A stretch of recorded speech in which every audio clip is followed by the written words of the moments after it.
সকাল অনুমান 7:30 ঘটিকার সময় সংবাদ পেয়ে এই যে হত্যাকাণ্ডের সংবাদ পেয়ে আমি ঘটনাস্থলে যাই। আপনারা জানেন এটা দক্ষিণ ইউনিয়নস্থ আনন্দপুর গ্রামের পূর্বপাড়া গ্রামে ঘটনা ঘটেছে।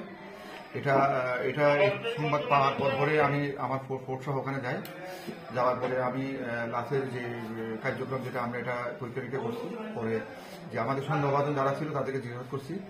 তো জিজ্ঞাসাবাদের এক পর্যায়ে এই ভিকটিমের সাথে রাত্রে ঘুমানো মানে ভিকটিম মৃত্যুকালীন সময় এবং রাত্রিকালীন তার মেয়েঘরের একটা নাতি ছিল, একটা ছেলেটার নাম হচ্ছে ওমর ফারুক, বয়স 7 বছর। তাকে জিজ্ঞাসা করে এক পর্যায়ে সে বলে যে তার মামা, আপন মামা অর্থাৎ ভিকটিমের ছেলে, ওই ছেলেটার নাম হচ্ছে সিয়াম, বয়স 19, সেই মানে আপনার দিয়ে ভোটি দিয়ে কোপ মেরে আঘাত মানে হত্যা করছে। তো এই সংবাদ, এই তথ্যের উপর ভিত্তি করে আমরা আবার সিয়ামকে জিজ্ঞেস করলাম। সিয়ামও পরবর্তী পর্যায়ে এটা স্বীকার করছে যে হ্যাঁ সেই তার মাকে হত্যা করেছে এবং তার দেখার মতে আমরা যে বটি দিয়ে হত্যা করছে বটি উদ্ধার করেছি এবং তার পরনে যে গেঞ্জি ছিল যেটা দিয়ে সে বটির রক্ত মুছেছে ওই গেঞ্জি আমরা টি শার্টটা উদ্ধার করেছি এবং তার যে গলা একটা তাবিজের মধ্যে দড়ির মতো আমরা রক্তের দাগ দেখতেছি। তো সার্বিকভাবে আমাদের প্রাথমিকভাবে মনে হচ্ছে যে এই হত্যাকাণ্ড ঘটিয়েছে এই ভিকটিমের ছেলে সিয়াম, এই হত্যাকাণ্ডের জন্য দায়ী। এর বাইরেও আরো কারাগার যুদ্ধ আছে বা এই ঘটনা যেটা পেয়েছি এটার আরো সঠিকতা তাদের জন্য আমরা আর কাজ করতেছি। ভিকটিমকে আমরা মনোরঞ্জনের জন্য বাড়াবো, আমাদের কার্যক্রম চলতেছে, বাকি কার্যক্রম। তার মার সাথে তার মামার মানে জমি বিরোধ চলতেছে এবং এটার মামলা রায় হবে আগামী রোববারে।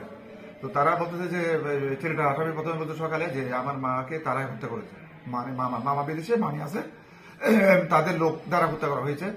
তো এইটা তারা আমার কাছে আমার মনে হচ্ছে যে এই পক্ষকে ফাঁসানোর জন্য তারা এই ছেলে অথবা তার সাথে যারাই আছে তাকে পরিকল্পিতভাবে কি এটা মানে এরা হত্যা করে ওদের উপর চাপানোর জন্য একটা কৌশল ছিল বলে আমার মনে হচ্ছে। আমার বাড়িতে একজন বলতেছে যে নাসিমা কুবু নাকি বা কাহারা কুবাইয়া চলে গেছে।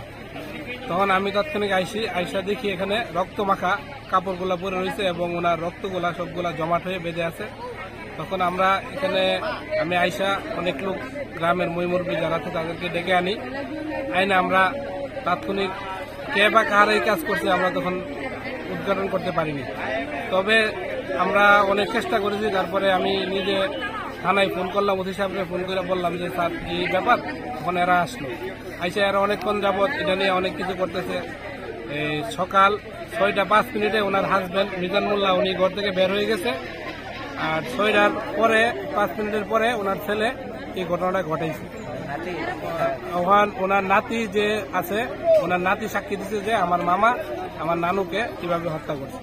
এখন আমরাও প্রথমেই ধারণা ছিল, কিন্তু আমরা তো সাক্ষী প্রমাণ নেই, আমরা বলতে পারতেছি না। তখন ওই যে নাতিরা সাক্ষী প্রমাণে তখন সিয়াম ও নিজে স্বীকারোক্তি দিচ্ছে যে জি আমি আমার মাকে খুন করেছি।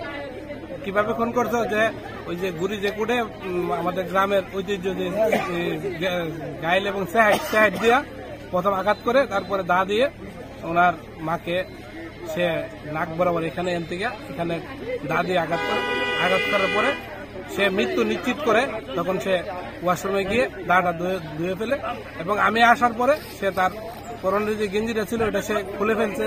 তখন আমি এবং ক্লাব মেম্বার বলছি যে না এই গঞ্জিটা দরকার, গঞ্জিটা রাখো। তখন এই গেঞ্জিটা রাখছে, এখন এটা দিয়ে সে তার স্বীকারোক্তিমূলক জবানবন্দি সে তার মাকে এই কাজ করছে।